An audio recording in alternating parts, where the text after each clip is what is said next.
Stop it. Quit faking illness to slow me down.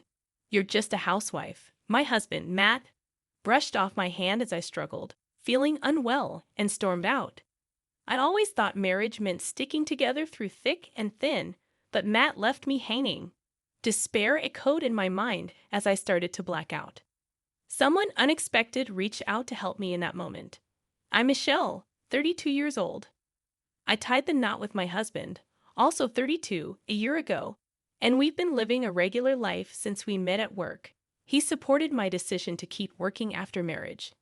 With both of us working, we split the household chores.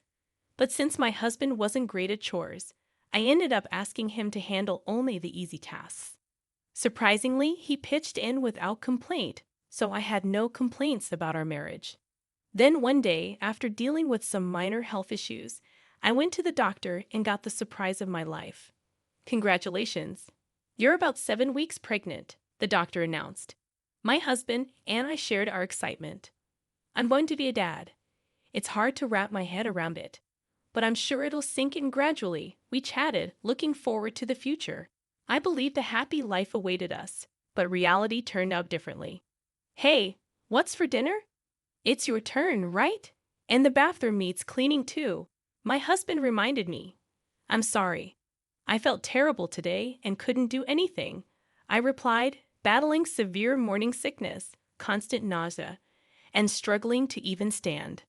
I spent my days in bed, unable to work. I kept missing days, but my husband didn't try to understand my suffering. He was unsympathetic. To him, it seemed like I was just slacking off both at work and at home. He began expressing his frustration more openly with heavy sighs. Hey, don't use pregnancy as an excuse to slack off. I have to work outside. You should handle the household chores, he scolded. I often wondered how he could say such hurtful things, but to my husband, who came home stressed from work, a wife unable to handle household chores must have been frustrating. I considered retreating to my parents' home until my health improved, but I worried it would drive a permanent wedge between us. Morning sickness is temporary, and it should ease up in another couple of months, so I resolved to tough it out until then. However, my husband's disdainful behavior only worsened over time. Although the morning sickness eventually faded, my health remained poor, leading to multiple hospital stays. I made the difficult choice to take a break from work. I couldn't risk jeopardizing the baby's health by overexerting myself during pregnancy. Even after discussing it thoroughly with my doctor and employer, my husband's complaints persisted. Stop depending on me for everything. If you can't work or manage chores, it's your problem, he griped. Maybe he had a point, but every decision I made was to safeguard our unborn child. Why do I deserve such treatment? Despite enduring his unfair behavior, I mustered the courage to bring up our living expenses.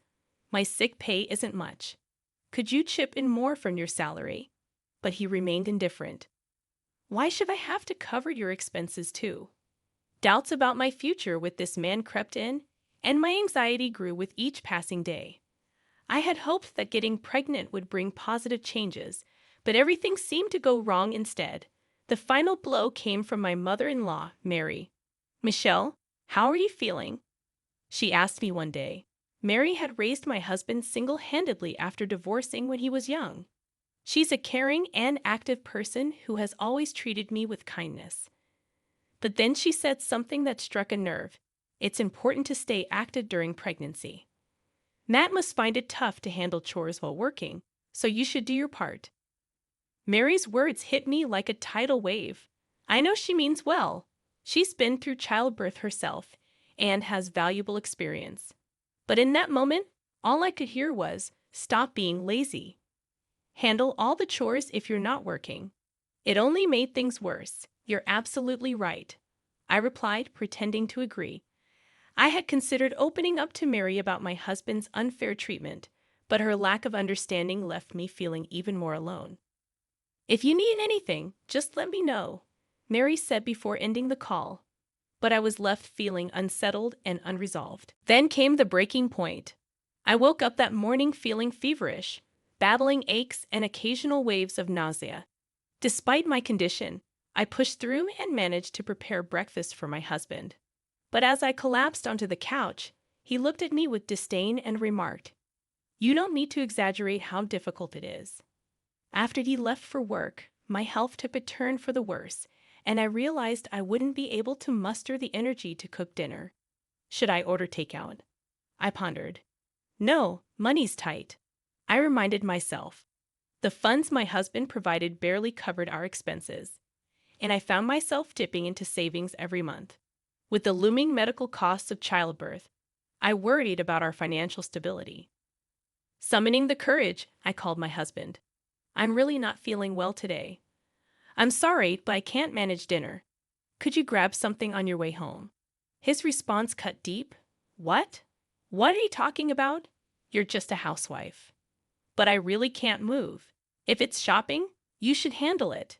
Don't make your husband do such things," he snapped before abruptly hanging up, leaving me in tears. After a while, I heard the door slam open.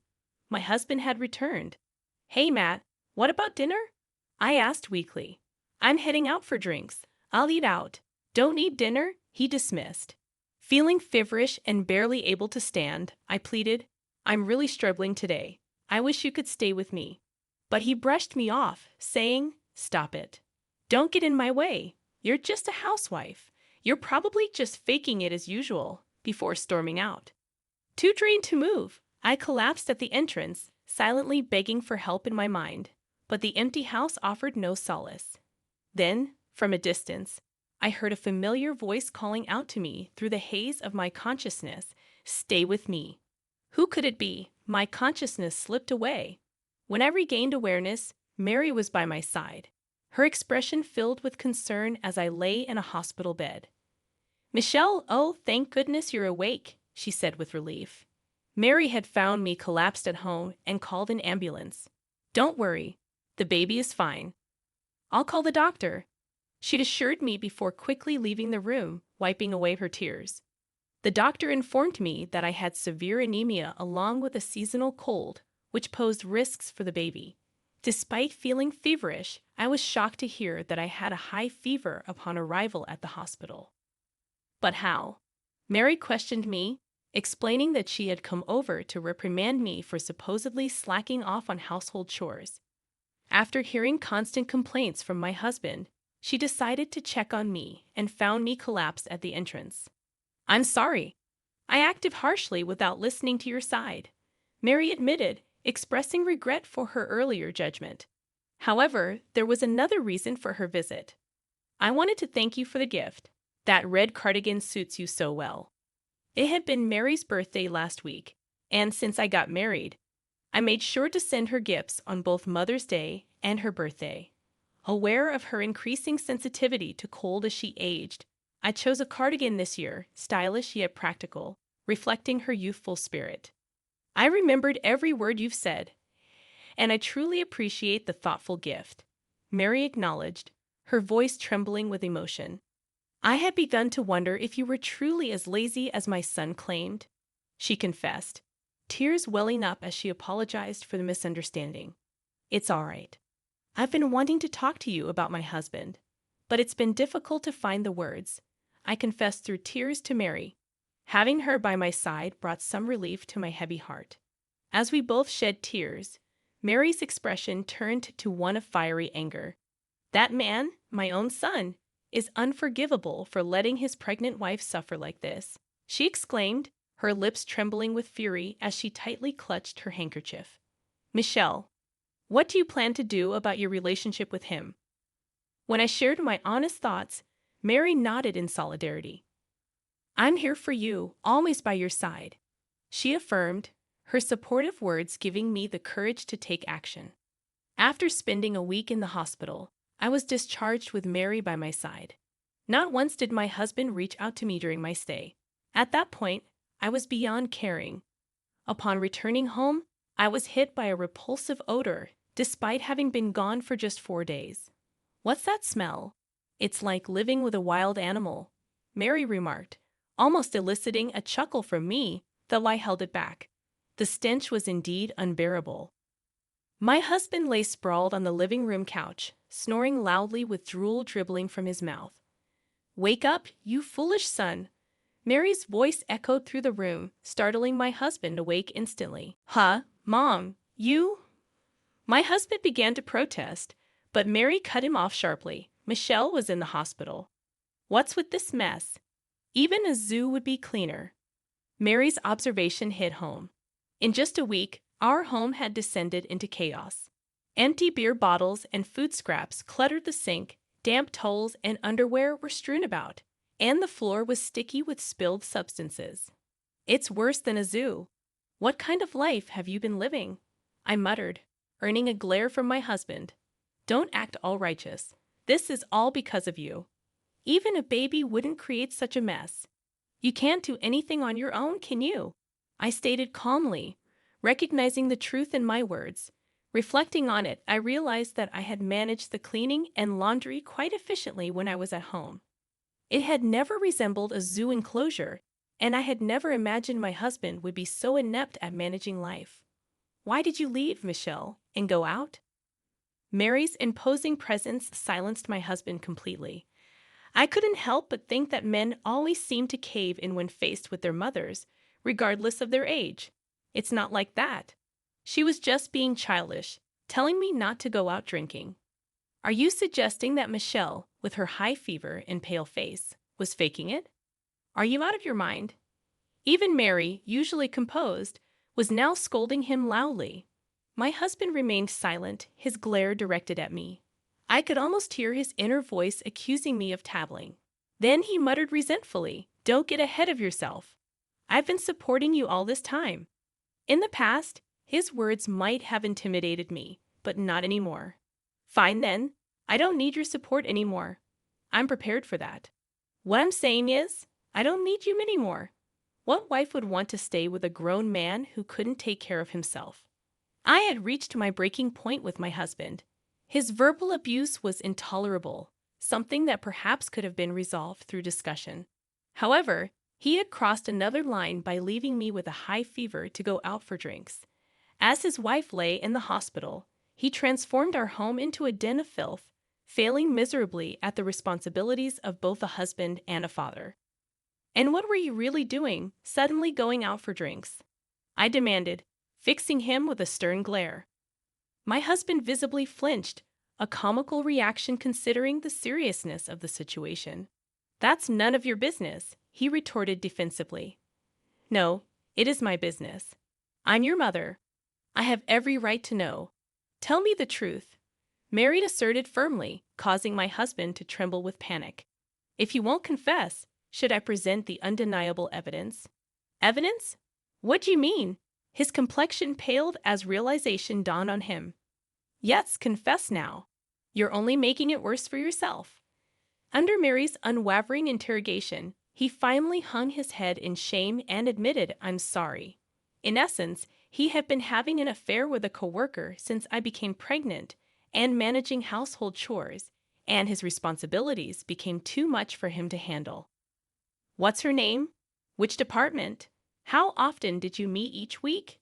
Mary and I bombarded my husband with questions, capturing the entire confrontation on my mobile phone. "All right, confession evidence collected. Thanks for speaking up so honestly," I said with a smile as I stopped the recording. My husband's expression hardened once more. "You tricked me." "Yes, who would have thought you were actually cheating?" "Thanks to you. We didn't have to hire a detective." "Much appreciated," I replied coolly. "You deceived me," my husband spat out in frustration, trying to shift the blame onto me for his infidelity. His logic was baffling. "You were just pretending to be sick to get my sympathy, weren't you?" he accused.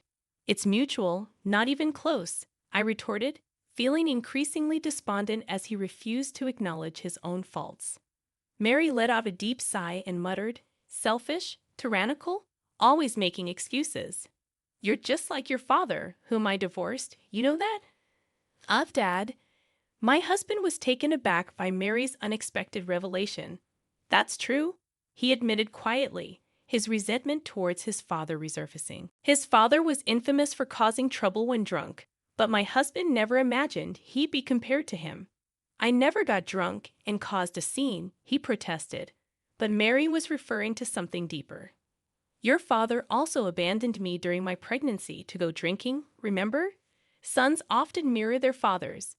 I should have divorced him before you were old enough to remember. Mary explained, her tone tinged with both disdain and sorrow. My husband was left speechless, frozen in shock. A father who negatively influences his children is better off gone, don't you think, Michelle? Mary turned to me for agreement. Yes, it's unnecessary. In fact, it should be avoided, I concurred. With Mary's valid reasoning for divorce, my husband, still speechless, was handed the divorce papers by me. However, he clung to us desperately. Let's reconsider this. We're going to have a child. Can't we calm down and talk? His pleading tone resembled that of a child begging his mother. What are you saying? That ship has sailed long ago, I replied firmly. So what am I supposed to do now? He asked, covering his face in distress, but still showing some resistance. Mary delivered the final ultimatum. Enough. If you persist in clinging to Michelle, I'll sever our mother-son relationship. What will you choose? Why won't you take my side, Mom? He appeared defeated, while Mary stood resolute by my side until the end. Eventually, I filed for divorce in my 7th month of pregnancy. I hadn't anticipated our relationship deteriorating with the impending arrival of our child, but perhaps it was inevitable. Following the divorce, I moved back to my parents' home and gave birth to a healthy baby boy. My parents were taken aback, having been unaware until my return with a visible pregnancy. The lawyer recommended by my father handled the divorce proceedings, ensuring compensation for the mental and financial distress I endured. Additionally, I made sure the other woman contributed her share post-divorce. Despite my ex-husband's repeated visits to my parents' house, pleading to see the child, I responded with biting sarcasm. When will you fulfill your child support obligations? To which he nonsensically replied, we don't need that. We're family, we belong together. What nonsense! Just fulfill your basic duty as a father. Even if you were a failure as a husband, you still have responsibilities as a parent, or are you even worse than zero in everything? I watched as my husband left, his expression resembling that of someone struck on the head, visibly dejected. His father's influence must have left a lasting mark on him. Word began to circulate that he had resigned from his job. He vented to his colleagues about our divorce, adamantly asserting his innocence, but it backfired spectacularly. Whether he truly believed he was blameless or not, his recounting of the verbal and physical abuse he inflicted on me only fueled disdain from his coworkers. Simultaneously, rumors of his affair with a female coworker spread like wildfire. His reprehensible behavior garnered no sympathy, resulting in his ostracization at work and eventual resignation. Despite his delusions of reconciliation, I harbored no such intentions. Michelle, are you planning to return to work soon? How's your health? A concerned acquaintance inquired. Yes, I'm much better now. I need to work for the sake of my little one. I replied resolutely, that's what being a dependable mom entails. Unbeknownst to my ex-husband, I occasionally meet with Mary and my child. Initially hesitant, Mary insisted that we were strangers after the divorce, but upon hearing my heartfelt gratitude, she gladly held my son. Please guide me as a fellow single mother, I implored. Leave it to me. Let's support each other like comrades or detectives who've vanquished a villain, she responded with a warm smile. Somehow, Mary and I have forged a closer bond than ever before. It's not a bad relationship at all, but at times, I can't help but worry. You're just like your father, Mary's words echo in my mind. Will my child follow in his father's footsteps one day? Is blood truly thicker than water? It's futile to dwell on such thoughts now. It's a concern for the distant future. However, I am resolved to instill in him the values of righteousness, kindness, and empathy. My son is simply my son, nothing more, nothing less. As a mother, my sole purpose is to dedicate my life to nurturing him. As the winter sun gently pierces the cold sky, it feels as though nature itself is cheering me on.